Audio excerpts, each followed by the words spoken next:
Going on the pickup basketball games. So obviously in one of the clips with Harden, we talked about Harden dominating. But there was another clip where Scottie Barnes was kind of picking up Harden full court, playing tough defense on him. And after the run, Harden praised Scottie Barnes for playing that way. But we've also seen and heard players criticize others for doubling in pickup games. I believe Devin Booker was talking about that. And so I'm just. My question is to Eric, and for someone who did play in these offseason pickup games, where do you stand when it comes to this? I mean, are some more pickup games there to mess around, or to be more competitive, full court type of game? I think it's different. When I played, I picked up full court, not to press someone, but to build my cardio up. So that was my way of building up my cardio. So that's how I could know where I was conditioning wise, if I was able to do that. So I would. Whoever I was playing against, I would tell them, I'm going to pick you up full court. I'm going to just stay in front of you. I ain't trying to press you or rip you and take the ball. I'm just going to be there so I can practice on getting back and then being able to sit down and play defense behind you, once we get across half court. So it wasn't never really no issue with that. And as far as, guys playing, I just think it really just depends on the player. Like I did that. So but Scottie Barnes is a young fellow. I actually known him, since he played against my younger son, Darius, in middle school in Florida. Oh, wow. So it just really depends on sort of mentality. We don't really know. I would think it's not personal, and he's not doing it because he's trying to show him challenge James. Yeah, you know what I'm saying? Or do anything like that, or he's just actually trying to make himself better and do something that he wants to do during the season. So hopefully it's that. And when that's the case, you have to be professional and understand that just like James Harden wanted to get better at what he does, Scottie Barnes is a different basketball player. So the things that he have to bring to the table are different.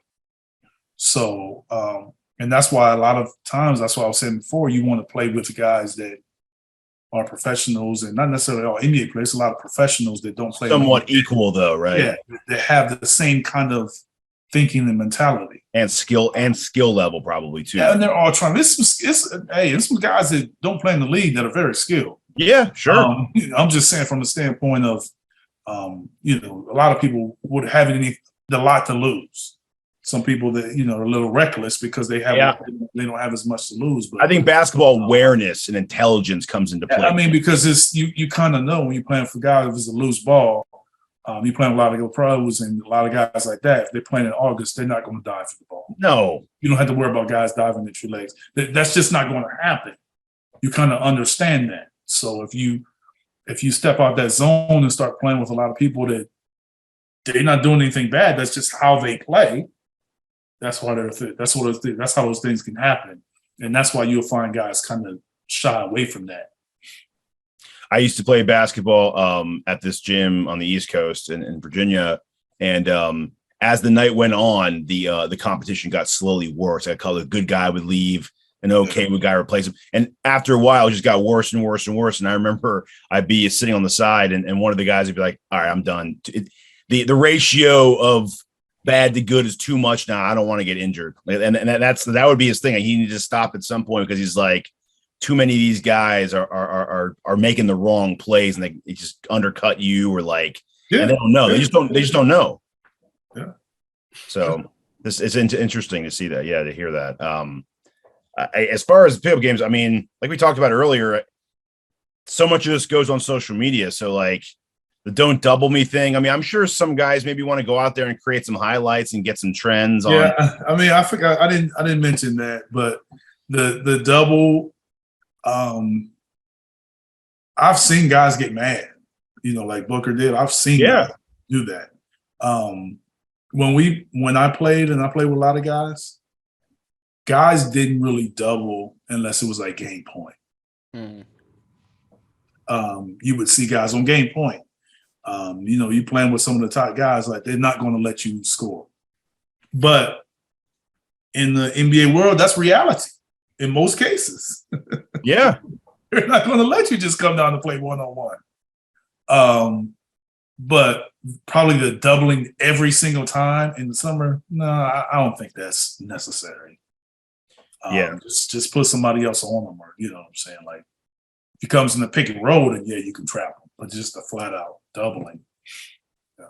I think it's cool though. It's a real life game situation. Why, it'll make you better. It won't make you worse. So it's like, yeah, I mean, it really depends on what he's trying to accomplish that day. Well, how the game is being played, because if you're playing pickup, and like James Harden, he's playing pickup, and he's playing with NBA guys, they're more inclined to play NBA defense, NBA rules.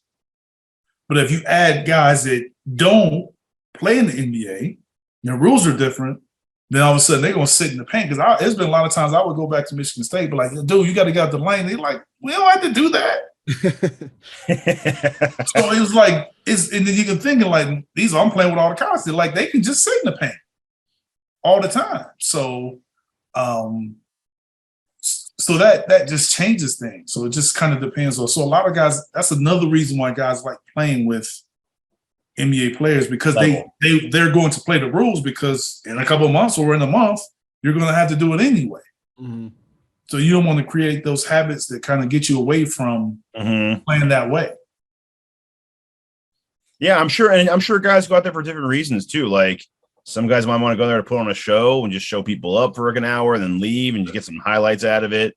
Some guys might want to go out there to maybe test a move out, kind of like a comedians. They go around like the country to test new material out type thing. Yeah. Maybe players go out there and just test out like a new move. A new. Yeah, I understand all the plan. I don't understand all the videos, but that's nowadays. I'm a little different. It's all different from what I grew up with. Everybody does it. So yeah, maybe Booker was just trying to put on a show, and he's like, "Dude, don't double me. What are you doing? I'm just trying to." I don't know. Like I've seen guys, but I have trying seen to cross my guy out. I've seen guys, tons of guys get mad when they get doubled. Like that wasn't new to me at all. And maybe Barnes did tell Harden, "Now I'm going to pick you up like full court and just I'm going to try to stay in front of you." I mean, he could have. Yeah, I don't know. So, one thing for a guy to tell you that, and then he's able to make you work. Mm-hmm. So I think it was a situation where he was like, "Man, this big tall dude was making me work," even though it's maybe off season, and that'll be different. I mean, you can pick up full court and be great in the summer, but when you go in the season, you pick up full court, and then Joel set a screen at 75%, 75. It's different. That's different. Yeah. You know what I'm saying?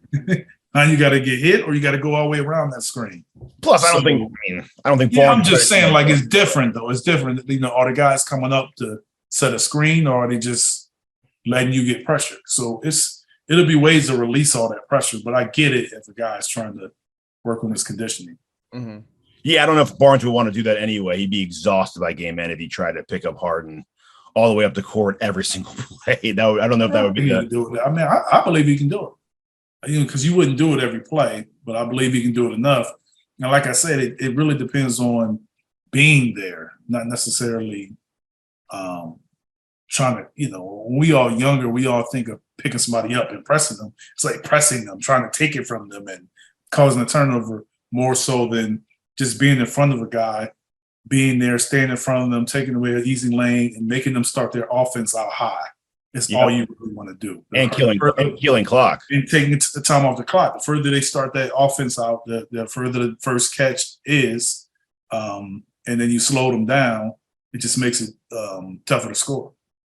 Especially with a guy like Harden who likes to dribble anyway. Yeah. So, by the time we get the offense started, it's like 10 seconds left. Yeah.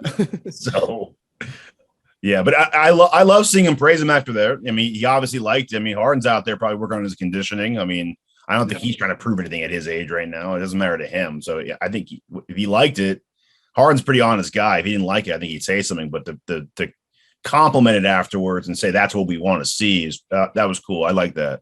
Yeah, got it. That's cool. I will say Sixers fans weren't really happy with the way Barnes kept clapping after he was eating him up. But Sixers fans get mad at a lot of stuff. So he was happy to stay in front of him.